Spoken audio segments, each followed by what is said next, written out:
Hello friends, সবাইকে স্বাগতম Rafiqul education বিডির নতুন আরেকটি ভিডিওতে। সবাই কেমন আছো? আশা করি সবাই ভালো আছো। তো ইংলিশ গ্রামারে পাঞ্চুয়েশন অ্যান্ড ক্যাপিটালাইজেশন একটি গুরুত্বপূর্ণ স্থান দখল করে আছে। তোমাদের অনেকেই পাঞ্চুয়েশন মার্কস অ্যান্ড ক্যাপিটালাইজেশনের উত্তর করতে গিয়ে অনেক সময় সমস্যা ফিল করো। তো আজ আমরা চেষ্টা করব কিভাবে পাঞ্চুয়েশন মার্কস অ্যান্ড ক্যাপিটালাইজেশনের যে 5 নাম্বার খুব সহজভাবেই নিয়ে আসা যায়, সেই বিষয়টা আমরা শেখার চেষ্টা করব। তাহলে কথা আর না বাড়িয়ে চলো শুরু করা যাক। পাঞ্চুয়েশন মার্কসের যেই আমাদের যে কাজগুলো করতে হবে সেগুলো হলো কি, একটা হলো ফুল স্টপ নিয়ে কাজ করতে হবে, নাম্বার 2 আমাদেরকে কাজ করতে হবে কমা নিয়ে, নাম্বার 3 আমাদেরকে কাজ করতে হবে কোয়েশ্চেন মার্ক নিয়ে, নাম্বার 4 আমাদেরকে কাজ করতে হবে এক্সক্লেমেশন মার্ক নিয়ে, নাম্বার 5 আমাদেরকে কাজ করতে হবে কোলন নিয়ে, আর নাম্বার 6 আমাদেরকে কাজ করতে হবে সেমিকোলন নিয়ে। এই কাজগুলা আর ক্যাপিটালাইজেশন আমরা কিছু ব্যবহার দেখে নিব, যেগুলা যদি ঠিকভাবে ফলো করতে পারি তাহলে হয়তো যে কোনো সমস্যার সমাধান তোমরা করে ফেলতে পারবে। তো আমরা প্রথমেই শুরু করব ফুল স্টপ দিয়ে। একটি বাক্যের শেষে সাধারণত ফুল স্টপ ব্যবহার হয়, যখন লাইন শেষ হয় তখন সাধারণত ফুল স্টপ ব্যবহার করা হয়। যেমন তোমরা এখানে দেখতে পাচ্ছ যে he likes ice cream, say ice cream পছন্দ করে। তাহলে এখানে আমরা বাংলায় যেমন দাঁড়ি ব্যবহার করি তেমনই ইংলিশে আমরা ফুল স্টপ ব্যবহার করব। হি লাইকস আইসক্রিম, এই যে এখানে যে ফুল স্টপটা আছে সেটা হলো কি, এই আমাদের এই ফুল স্টপের কাজ। একটা লাইন শেষ করার জন্য ফুল স্টপ ব্যবহার করতে হয়। আর ক্যাপিটালাইজেশন আমরা যখন যাবো তখন একটা লাইন শুরু করার জন্য প্রথম বর্ণটা ক্যাপিটাল লেটার হয়। এটা আমি একটু আগে ভাগেই বলে দিলাম। তারপর আমরা আরেকটা উদাহরণ দিব, দ্য ক্যাট ইজ স্লিপিং, বিড়ালটি ঘুমাচ্ছে। তার মানে লাইনটা এখানে শেষ। তাহলে আমরা স্লিপিং এর পরে কি দিয়ে দিব? একটা ফুল স্টপ আমরা দিয়ে দিব। স্লিপিং এর পরে এই ফুল স্টপটা দিয়ে দিব, বিড়ালটি ঘুমাচ্ছে। আর এখানে আমরা যখন শুরু করব লাইনটা তখন প্রথম বর্ণটা ক্যাপিটাল লেটার দিয়ে দিব। এটা হলো ক্যাপিটালাইজেশনের, যেমন বড় হাতের ছোট হাতের যেগুলা কাজগুলো শেষে হয়, মানে আমরা যেটা শেষে আলোচনা করবো। আমি আগে একটু বলে দিচ্ছি যে লাইনের প্রথম যখন আমরা কোনো কিছু শুরু করব তখন বড় হাতের দিয়ে শুরু করতে হয়। এই হলো আমাদের ফুল স্টপের কাজ। যে কোনো লাইন শেষ করার জন্য আমরা ফুল স্টপ ব্যবহার করি। তারপরে আসো কমা আমরা কোথায় ব্যবহার করব। একটি তালিকায় বিভিন্ন ধরনের আইটেম থাকে, এই আইটেমগুলোকে আলাদা করার জন্য আমরা কি করি? কমা ব্যবহার করি। যেমন যদি তোমরা উদাহরণ দেখো তাহলে তোমাদের অনেকটা ক্লিয়ার হয়ে যাবে। যেমন এখানে কি আছে, আই বট, আমি কিনেছিলাম অ্যাপল, তারপরে অরেঞ্জ, এরপরে কি আছে অ্যান্ড ব্যানানা। তো এখানে কমা লাগবে না অ্যান্ডের আগে। এখানে আমি কি কিনলাম? আমি কিনলাম আপেল কিনলাম, কমলা কিনলাম এবং কলা কিনলাম। তাহলে এই যে অনেকগুলো আইটেম, তাহলে অনেকগুলো আইটেমের প্রথমটার পরে এখানে যদি একটা দুইটা তিনটা যদি চারটা আইটেম হতো তাহলে প্রথমটার পরে কমা হইতো, তারপরে দ্বিতীয়টার পরেও কমা হইতো, এরপরে শেষটার আগে অ্যান্ড থাকবে, এখানে আর কমা লাগবে না। মানে আমি আপেল, কমলা এবং কলা কিনেছি। তারপরে এখানে আমরা আরেকটা উদাহরণ দেখব, she likes dancing, singing and painting. তাহলে ডান্সিং আর সিঙ্গিং এর মাঝখানে এখানে একটা তোমরা কমা দিয়ে রাখবে। হ্যাঁ, এই হলো আমাদের কমার বিষয়টা। সে নাচতে, গান গাইতে এবং আঁকতে পছন্দ করে, সে লাইকস। তাহলে এই যে অনেকগুলা আইটেম, তালিকায় যদি অনেক আইটেম থাকে সেগুলো আলাদা করার জন্য আমরা কি ব্যবহার করব? এই ধরনের আমরা কি ব্যবহার করব? কমা ব্যবহার করব। যেটা আমরা এখানে দেখে গেলাম। এবার আমরা চলে আসলাম কোয়েশ্চেন মার্কে আমরা কি ব্যবহার করব? যে কোনো প্রশ্নবোধক বাক্য পাইলেই শেষে কি দিবা? প্রশ্নবোধক চিহ্ন দিয়ে দিবা। আমি এখানে একটু মার্কিং করে দিচ্ছি প্রশ্নবোধক। এখানে একটা প্রশ্নবোধক আছে, সেটাও আমি একটা মার্কিং করে দিলাম। এই যে প্রশ্নবোধক, যেমন হোয়াট ইজ ইউর নেম, তোমার নাম কি? তাহলে এখানে একটা প্রশ্নবোধক পড়ছে, আমরা দেখলাম। তারপরে আসো হোয়ার আর ইউ গোয়িং, তুমি কোথায় যাচ্ছ? এখানে একটা প্রশ্নবোধক আছে, তো সেটাও আমরা কি দিলাম? একটা প্রশ্নবোধক দিয়ে দিলাম। তো এই ধরনের আমি দুইটা উদাহরণ দিয়ে তোমাদেরকে আসলে বিষয়টা বোঝানোর জন্য চেষ্টা করলাম। যত ধরনের প্রশ্নবোধক বাক্য পাইবা এগুলার শেষে প্রশ্নবোধক চিহ্ন তোমার দিতেই হবে। এবার আসো আমরা এক্সক্লেমেশন মার্ক, যেটা আশ্চর্যবোধক চিহ্ন যেটা বলে, এই এক্সক্লেমেশন মার্কস আমরা কি করব, যেখানেই আশ্চর্যবোধক কোনো সেন্টেন্স পাবো আমরা সেখানে এই চিহ্নটা ব্যবহার করব।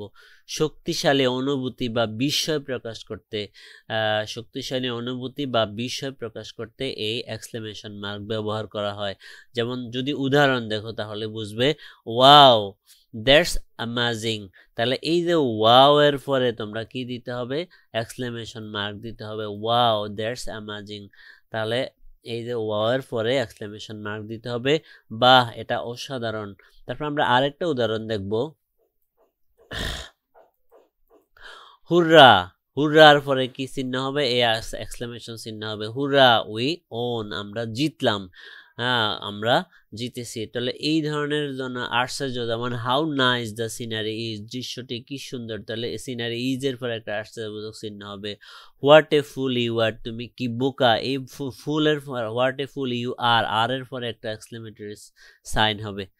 তো এই হলো তোমার এক্সক্লেমেশন যেটা আছে সেটা এক্সক্লেমেশন মার্ক। আশা করি তোমরা বুঝতে পেরেছ। এবার আমরা চলে আসব কোলনে। একটি তালিকা বা ব্যাখ্যা পরিচয় করতে, একটি তালিকা বা ব্যাখ্যা পরিচয় করতে আমরা কোলন ব্যবহার করি। যেমন এখানে আমি যদি বাংলায় উদাহরণটা দেখাই, 3টি প্রধান রং আছে, তাহলে এখানে একটা কোলন দিয়ে এর পরে হবে লাল, নীল এবং হলুদ। তাহলে এই যে কোলন দিয়ে সেটা 3টি প্রধান রং আছে, রংগুলা কি কি, লাল, নীল, হলুদ। তাহলে এখানে একটা কোলন দিয়ে লাল, নীল, হলুদ লিখতে হবে। তারপরে তাহলে এখানে কি হবে, দেয়ার আর 3 প্রাইমারি কালার্স, এ কোলন, তারপরে রেড, ব্লু অ্যান্ড ইয়েলো। তারপর আমরা যে আরেকটা উদাহরণ দেখি, শি হ্যাজ 2 পেটস, তার 2টা পোষা আছে, একটা হলো কি ডগ, এই যে এখানে কোলন দিয়ে সেটা তুমি ওই 2টা পেশা লিখবা, dog and a cat, a dog and a cat, তার 2টি পোষা আছে, এই কোলন তারপরে a dog and a cat. এবার আমরা আলোচনা করব সেমিকোলন নিয়ে। সেমিকোলন হলো কি ঘনিষ্ঠভাবে সম্পর্কিত স্বাধীন ক্লজ সংযোগ করতে সেমিকোলন ব্যবহার করা হয়। তো এখানে ক্লজ শব্দটা কি, ক্লজ হলো অংশ, মানে দুটি বাক্যকে 2টা ক্লজ বলে। যেমন এখানে আমরা একটা বাক্য দেখতেছি, I have a big test tomorrow, আমার একটা বড় পরীক্ষা আছে আগামীকাল। I can not go out tonight, আমি আজকে রাত্রে বাইরে যেতে পারি না। এখানে 2টা ক্লজ, তো এই 2টা ক্লজই কি হলো, স্বাধীন ঘনিষ্ঠভাবে একটার সাথে আরেকটা সম্পর্কিত। এক্ষেত্রে আমরা মাঝখানে কি ব্যবহার করব, সেমিকোলন ব্যবহার করব। তো আমি আরেকটা উদাহরণ দেখাচ্ছি তোমাকে, শি লাভস রিডিং বুকস, সে বই পড়া পছন্দ করে। হার ফেভারিট জনরা ইজ মিস্ট্রি, তার প্রিয় ঘরানা হলো রহস্য। তাহলে খেয়াল করো, তার প্রিয় বিষয় হলো বই, তার প্রিয় সে বই পড়তে ভালোবাসে, আবার তার প্রিয় ঘরানা হলো কি রহস্যমূলক বই পড়া। তাহলে একটার সাথে আরেকটা খুব মানে ভালোভাবে সম্পর্কিত, এই জন্য আমরা এখানে কি বলবো, সেমিকোলন ব্যবহার করব। তো প্রিয় শিক্ষার্থীরা, এবার আমরা চলে যাব ইনভার্টেড কমা, যেটা 7 নম্বরে। হ্যাঁ, ইনভার্টেড কমা কখন ব্যবহার করা হয়, সরাসরি কারো বক্তব্য উপস্থাপন করার জন্য। যেমন আমি তোমাদের জন্য সুবিধার্থে কিছু বাংলা বাক্য লিখে রেখেছি, যেগুলো দেখলে তোমরা খুব অনায়াসে বুঝে যাবে। যেমন আমি বললাম, কি বললাম, আমার নাম রাহুল, তাহলে আমি বললাম আই সেড, আর আমি কি বললাম সেটা থাকবে ইনভার্টেড কমার ভিতরে। এই যে 2টা ইনভার্টেড কমা তোমরা দেখতে পাচ্ছ এখানে, এই ইনভার্টেড কমার ভিতরে এই কি থাকবো, কথাটা থাকবে। আমি বললাম আই সেড, এখানে একটা কমা দিতে হবে, তারপরে কি মাই নেম ইজ রাহুল। এই ধরনের যত, যেমন মাই টিচার সেড, আমার শিক্ষক বললেন, একটা কমা দিবা, আর শিক্ষক কি বললেন সেটা থাকবে ইনভার্টেড কমার ভিতরে। এই হলো ইনভার্টেড কমার কাজ। আমি আরো কিছু উদাহরণ সংগ্রহ করে রেখেছি, যেমন সে বলল, কি বলল, আমি বাড়ি যাচ্ছি। তাহলে এই যে আমি বাড়ি যাচ্ছিটা কিসের মধ্যে থাকবে, ইনভার্টেড কমার ভিতরে থাকবে। হ্যাঁ, ইনভার্টেড কমার ভিতরে থাকবে। আর সে বলল, এটা থাকবে ইনভার্টেড কমার বাহিরে। তাহলে হি সেড, সে বলল, কি বলল, আই এম গোয়িং হোম, আমি বাড়ি যাচ্ছি। তাহলে এই আমি বাড়ি যাচ্ছিটা ইনভার্টেড কমার ভিতরে তোমার রাখতে হবে, মানে উপরে দুইটা কমা থাকবে, এটা বলে ইনভার্টেড কমা। আর ইনভার্টেড কমা আরেকটা আছে কাউকে উদ্ধৃত করা। উদ্ধৃত করা কি রকম? রবীন্দ্রনাথ ঠাকুর বলেছেন, কি বলেছেন, এই সবটা কথা ওনার ইনভার্টেড কমার ভিতরে থাকবে। কিভাবে? যদি তোর ডাক শুনে কেউ না আসে তবে একলা চলো রে, এই সবটা কথা তুমি ইনভার্টেড কমার ভিতরে রাখতে হবে। এখানে একটা ইনভার্টেড কমা আছে, আবার এখানে আরেকটা ইনভার্টেড কমা আছে, তো এই দুই ইনভার্টেড কমার ভিতরে ওনার কথাটা থাকবে। তাহলে Rabindranath Tagore said if no one response to your call, comma, মানে ইফ থাকলে দুইটা এটা কন্ডিশনাল সেন্টেন্সে মাঝখানে কমা দিতে হয় ইফ যদি সামনে থাকে। তাহলে if no one response to your call then go on alone, একা চলতে থাকো। তাহলে এই যে এখানে ইফের আগে ইনভার্টেড কমা শুরু হবে, আর ইফের পরে গিয়ে একবারে সর্বশেষ বাক্যে ইনভার্টেড কমা তোমার শেষ করতে হবে। আরেকটা উদাহরণ দেখো, নজরুল ইসলাম বলেছেন, কি বলছেন, আমি বিদ্রোহী। তাহলে নজরুল ইসলাম বলেছেন, এটার পরে দিবে একটা কমা, দিয়ে সেরা আমি বিদ্রোহী, এটা থাকবে ইনভার্টেড কমার ভিতরে। ইনভার্টেড কমার ভিতরে তোমরা ওনার কথাটা রেখে দিবা। Kazi Nazrul Islam says I am rebel, আমি বিদ্রোহী। তাহলে এখানে এই আমি বিদ্রোহী এই কথাটা থাকবে ইনভার্টেড কমার ভেতরে। তারপরে আসো শিরোনাম বা কারো নাম, কোনো কিছুর নাম উল্লেখ করার জন্য সেটা ইনভার্টেড কমার ভিতরে থাকে। এমন একটা জিনিস খেয়াল করো, আমি কি করি, আমি গীতাঞ্জলি বইটি পড়েছি। তাহলে এই গীতাঞ্জলি বইটার আগেও একটা ইনভার্টেড কমা থাকবে, আবার পরও একটা ইনভার্টেড কমা থাকবে। হ্যাঁ, এটা হলো কোনো কিছুকে শিরোনাম করার জন্য, কোনো কিছুকে শক্তভাবে উল্লেখ করার জন্য। I have read the book Gitanjali, তাহলে এই গীতাঞ্জলির আগেও কমা থাকবে, গীতাঞ্জলির পরও কমা দিতে হবে। তারপরে আমরা যদি আরেকটা উদাহরণ দেখি, আমরা অপুর সংসার সিনেমাটি দেখেছি। তাহলে এই যে আমি কি বললাম, শিরোনাম, যেমন আমি অপুর সংসার, এটা একটা ছায়াছবির নাম। তাহলে এই ছায়াছবির নামের আগেও কি থাকবে, ইনভার্টেড কমা থাকবে, পরও ইনভার্টেড কমা থাকবে। আমি অপুর সংসার, অপুর সংসারের আগেও ইনভার্টেড কমা, আবার অপুর সংসারের পরও ইনভার্টেড কমা দিয়ে দিতে হবে। হ্যাঁ, তাহলে আই ওয়াচড দ্য মুভি অপুর সংসার। তাহলে এই যে অপুর সংসার, এটার আগেও কমা থাকবে, পরেও কমা থাকবে।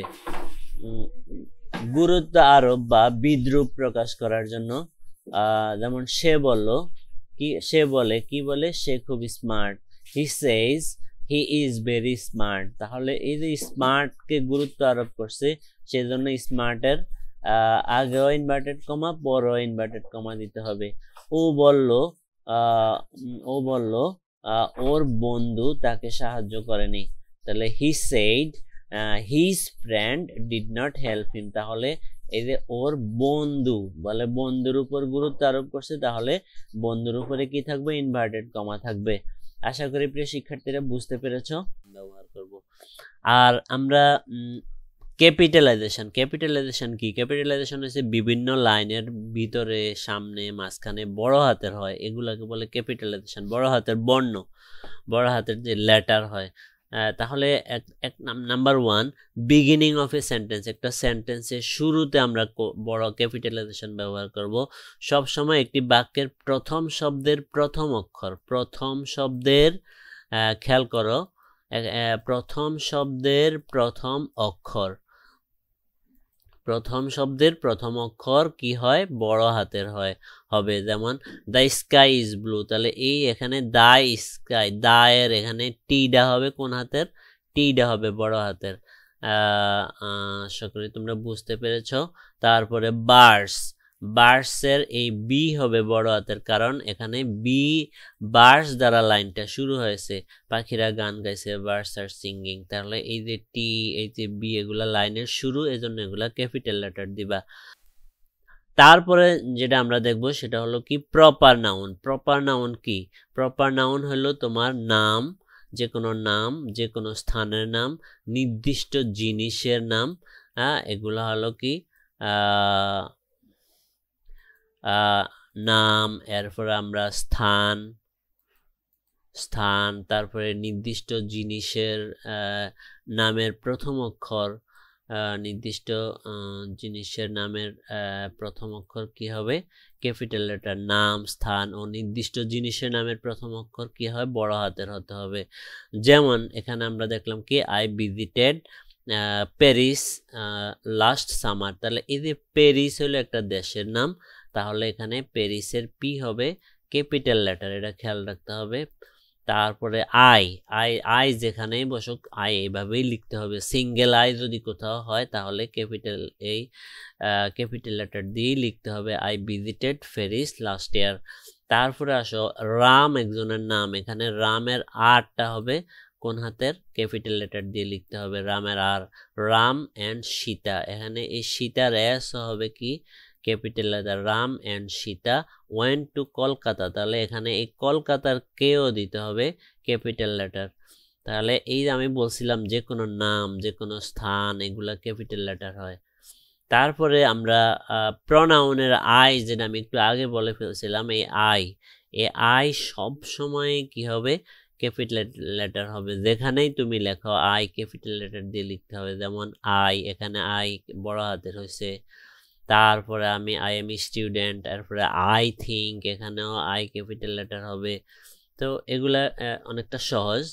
আশা করি তোমরা বুঝতে পেরেছো। এই যে প্রনাউনের আই যে কোনো জায়গায় তোমরা বসাও, তোমরা এইভাবে ক্যাপিটাল। বন্ধুরা, আজকের ভিডিওতে পাঞ্চুয়েশন এবং ক্যাপিটালাইজেশনের অনেকগুলো উদাহরণ আমরা দেখলাম। If you find this video helpful, please like, comment and share with your friends. বন্ধুরা, তোমাদের যদি কোনো প্রশ্ন থেকে থাকে অবশ্যই আমাকে কমেন্টস করে তোমাদের প্রশ্নটা জানাবা। And don't forget to subscribe my channel for more interesting content. Thanks for watching. তোমরা আজকের এই নিয়মগুলো ব্যবহার করে কি কি উদাহরণ বানাতে পারো অবশ্যই আমাকে কমেন্টস বক্সে জানাবে। সবার সুস্বাস্থ্য ও দীর্ঘায়ু কামনা করে আজকের ভিডিও এখানে শেষ করছি। সবাই ভালো থেকো। আল্লাহ হাফেজ।